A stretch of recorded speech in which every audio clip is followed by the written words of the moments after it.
I played my very first Ninja Gaiden game. With the announcement of Ninja Gaiden 4 in the works, Team Ninja shadow dropped a complete from the ground up remaster of Ninja Gaiden 2. And thanks to Game Pass, people like me can jump into this game for the very first time, complete with hot ladies, badass moments, and a whole lot of killing. So I wanted to dive in and experience the series for the first time, all in an attempt to answer a few key questions. Would I enjoy Ninja Gaiden 2? Should you play Ninja Gaiden 2 Black? And is Ninja Gaiden 2 Black any good? Here is my experience. The game starts off with us being introduced to reason number one that Ninja Gaiden rules, Sonya, looking for Ryu Hayabusa, to which she is then ambushed by ninjas that I can only describe as mini shredders. After coolly putting a few shots into the head of some ninjas, Sonya is unfortunately captured, only for Ryu to turn up and deal out some pain.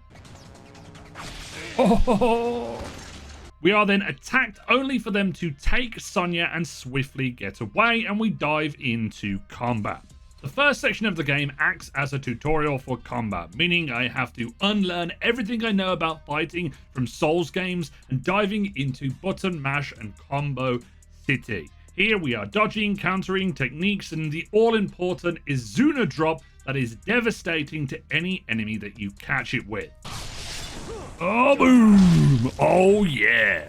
It's also apparent, and I'll get this right out of the way first, the camera in this game is literally the worst. It's clunky, people get in the way, and you often are fighting it more than you're fighting enemies, but I'll say it does get a little bit better as you get throughout the game, and it feels very much like the 360 era and adds to the charm of the game for me in like a weird way. But it actually sucks though. A few combat encounters later and we get our first new weapon, the Lunar Staff. Turning this sucker around opens up a world of combos to use to devastate new enemies. Eventually we reach the tower where Sonya is being held, but it's pretty damn high up. So it got me thinking, we're gonna climb this sucker, right? And we're gonna have a load of combat fights? No, it just cuts to Ryu chilling on the top of the other tower before pulling off a badass move, number one of the game. And I'm going to put this counter up here right now because there's so many of these that we need to keep track. Okay. My guy.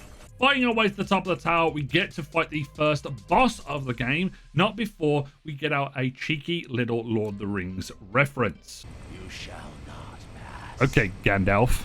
This guy is literally just like some spider demon dude, and we kick its ass and find out that there are fiends after a demon statue in the Hayabusa village. Thus ends the first chapter of the game. The rest of the game follows Ryu as he essentially chases down Elizabeth, this chick. Wherever she is going, we are trying to put a stop to it and just taking on whatever chaos comes our way. And we also have quite possibly the best antagonist in the game, which is Genshin. No, not the hit gacha game that everyone seems to love. This guy, who appears at the start of chapter 2. Fight Genshin not once, not twice, not 3 times, but 4 total times throughout the game. Now, I know Ryu has a sweet ass slotted into that black spandex, but I think this guy has a little bit of an obsession with Ryu himself. Chapter 2, in summary, has us fighting through a ruined Hayabusa village, complete with wolves, ninjas, and sorcerers, and early in the chapter, we get our third weapon of the game, the Falcon Claws. These are fast and agile claws that you can use and shred everything with ease. We also get access to a bow later on in the level, but it's kind of a side weapon that we'll use infrequently.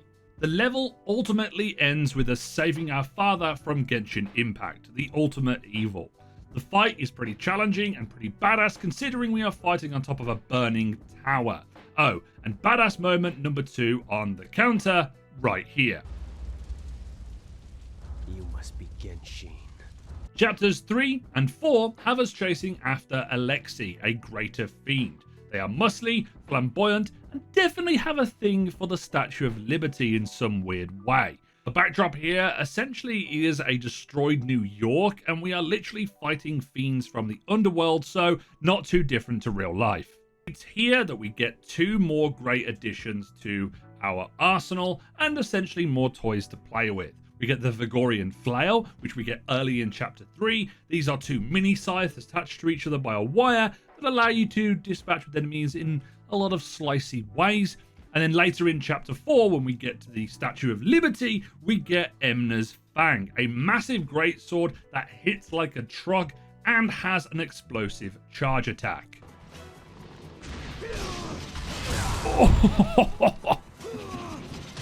I want to mention that almost every weapon that you get access to in this game has a distinct difference in its attacks and potential killing ability.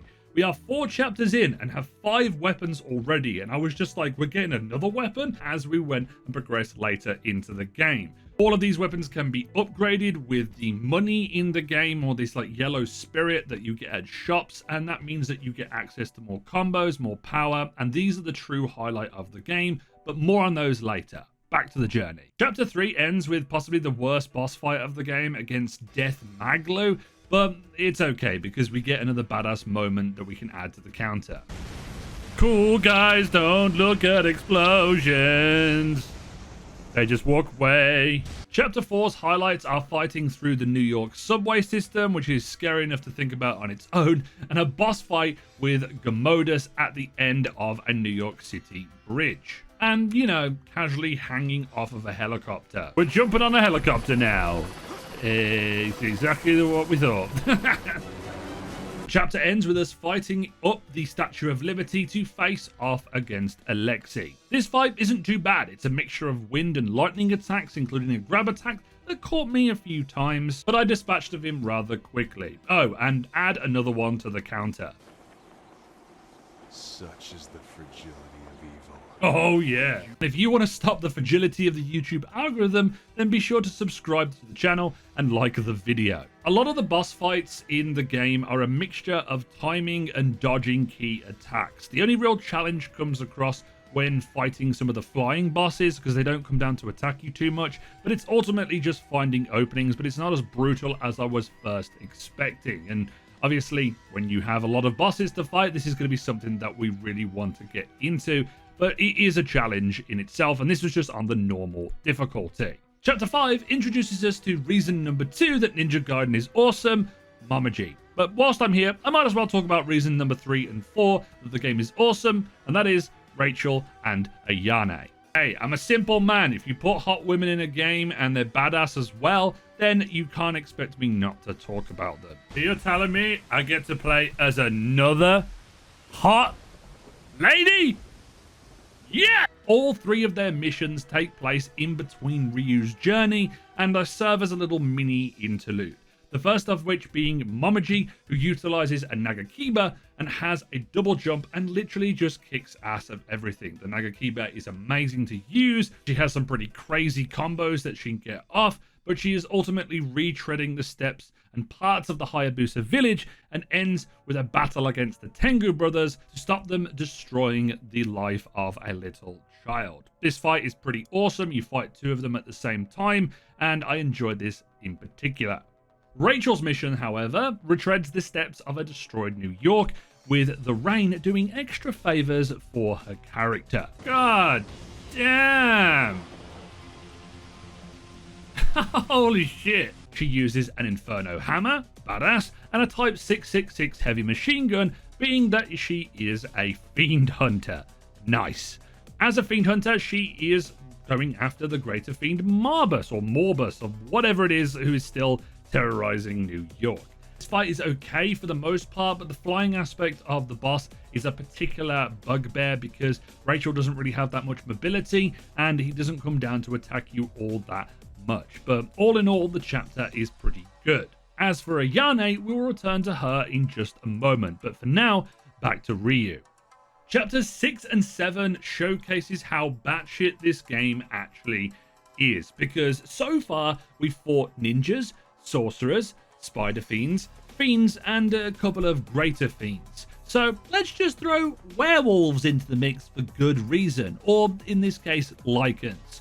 Let's also throw in a pair of swords known as Dragonclaw and Tiger's Fan to elevate the combat, as well as a literal cannonball launcher. What is this game?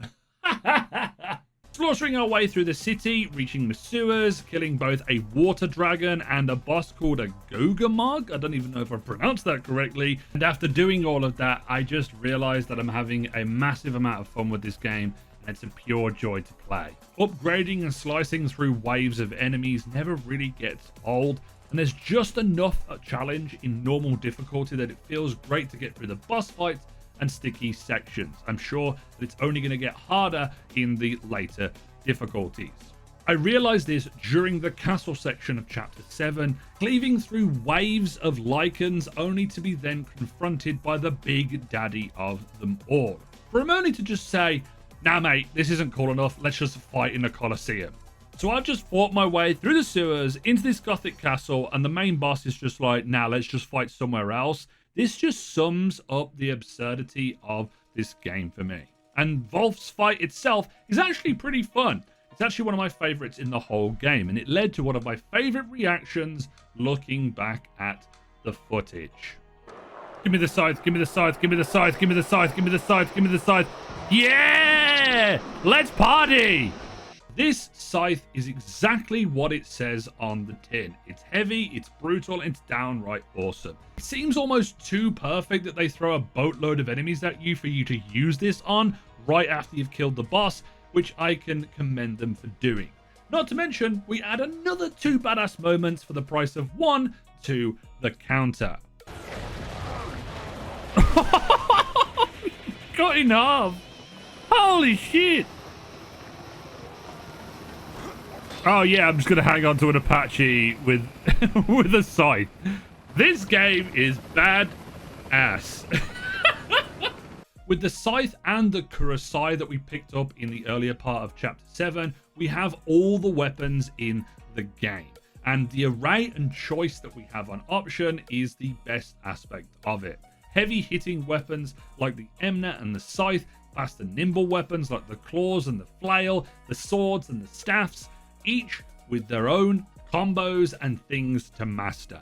My personal favorites, of course, are the scythe and the fully upgraded dragon sword that we get later in the game. The claw and fang swords are also really good, and the kurosai I used for a lot of enemies that were around me, some more like wide AoE encounters. Not to mention all the animations and interactions each weapon has with enemies, cutting off limbs and the different finishing animations. It's just so damn satisfying. Dicing up things has never felt so good in a game to me, and hopefully the new game that we get can capture this same feeling. To round out the side characters, being Ayane, she revisits this area that we've played in the city, searching for a crystal that can help Ryu later on in the game. She is awesome just as well. She uses a Fuma Kadochi, I think it's pronounced, and a flashy kunai that explodes, and she has an explosion Nimpo that I've not even discussed yet. Quickly touch on them. They essentially are like blast attacks or just different magic that you can use, but I don't really use them as much. They're useful, but they're not as strong as the other sections of the combat. I love the attempt that they've made to make each of the side characters feel different, because Ayane will like run on a wall differently, and she has different animations that she's like a pink dashing animation that she has, and eventually like you combine all of that together to be just as dangerous as Ryu and the other characters that we've had, and eventually you'll fight your way through to a fiend witch who is dispatched with relative ease, and we obtain the gem that we need. But I really want to know, who the hell is this, as we don't see anything about her for the rest of the game, and I want to know who she is so I can play her. Is she in like Ninja Gaiden 3 or something? Let me know down in the comment section. All 3 heroine missions are great. They mix up gameplay, and although we revisit some previously played areas, the enemies and bosses are still just as much of a challenge. But from here on out though, we are back in the tight black spandex of Ryu. Chapters 9 and 10 do feel like filler missions, but still help progress the story at least somewhat. 9 starts with us inside a literal warship in the sky, complete with cannons, reactors, and mechanized fiends. Oh, and ninjas with guns as well, because that's how ridiculous this game is.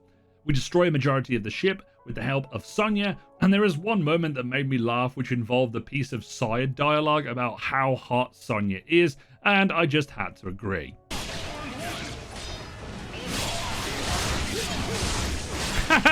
She's hot.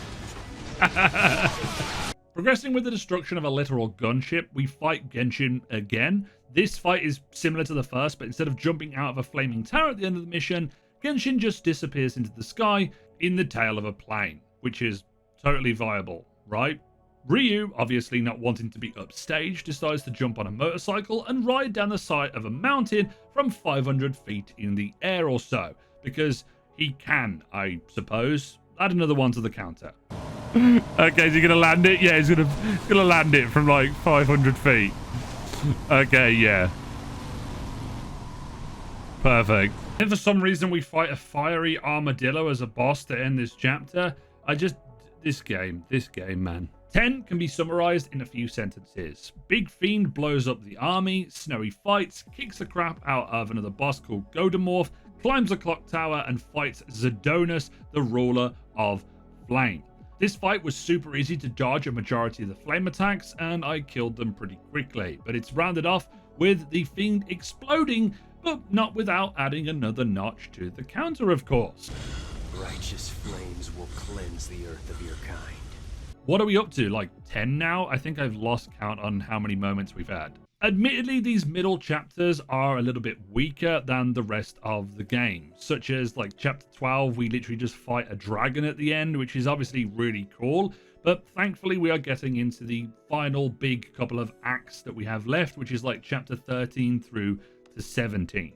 13 has us fighting through the underground to reach the Temple of Sacrifice. You know, it's not the end of a world situation without secret underground temple that can decide the fate of the world, is it? Despite trying to stop Elizabeth throughout the game, I ain't gonna lie, I'm gonna have to add reason number 5 to the awesome list and add hot female villain because damn, Elizabeth looks good in this cutscene. The highlights of this chapter are as follows. Fighting waves upon waves of enemies up this staircase to reach the summit and put a stop to the ongoing ritual.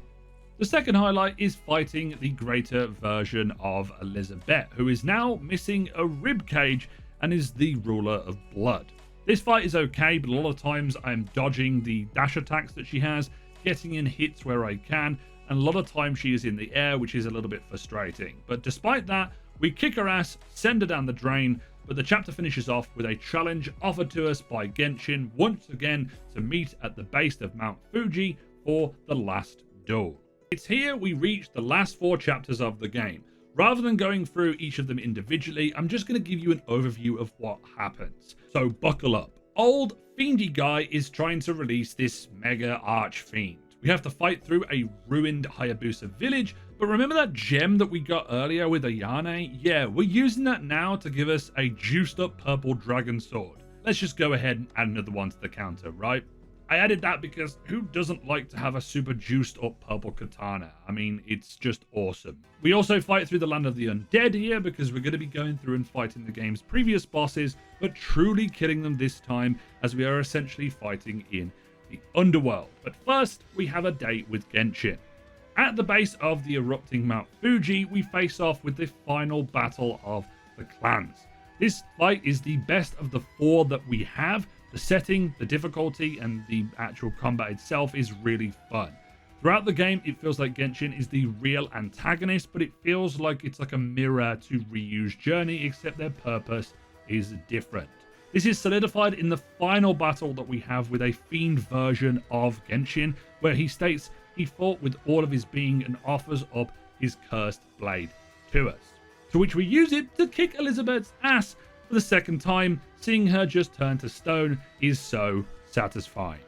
She is the final key we need to get access to the old fiend guy, but I say this is the final piece because the previous 3 chapters has us fighting Volt again for his key, Zidonius for his key, and Alexei again for his key. But we also have to save Sonya this time because he's creepily taken her and locked her in a birdcage, which is kind of weird, but hey, she got a pretty nice costume upgrade if you catch my drift.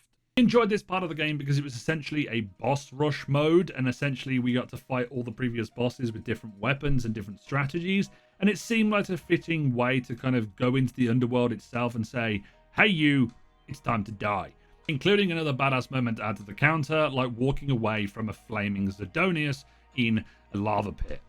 The final section of the game from a combat perspective isn't really too great, but from like a scale and like spectacle part, it's pretty cool. We do get into an awesome fight with the old fiendy guy who has now turned into crazy looking fiendy guy. This fight isn't too bad. We deal with him rather quickly, but as a last hurrah, they sacrifice themselves to release the ultra supreme mega archfiend from their cage. Fighting this thing is cool in concept, fighting on each level to stop them from reaching the top, but it turned out that all I had to do was shoot it repeatedly with a cannon until we won, which was a little bit disappointing. And I thought, damn, that kind of sucked. We do get a little bit of an embrace from Ryu and Sonya, and they lived happily ever after. Until a drop of Ryu's blood makes its way onto the fiend's body, and then we get round 2, baby! Add to the fact that we can add another one to the counter because Ryu does something that he's not done for the whole game, and it's just completely out of pocket, and I absolutely love it. What the excuse me?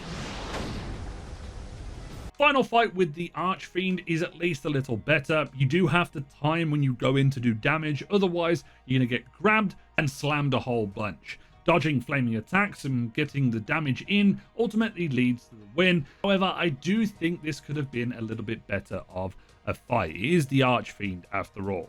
After killing the Fiend, the land is restored from darkness, with Sonya and Ryu staring into the sunrise.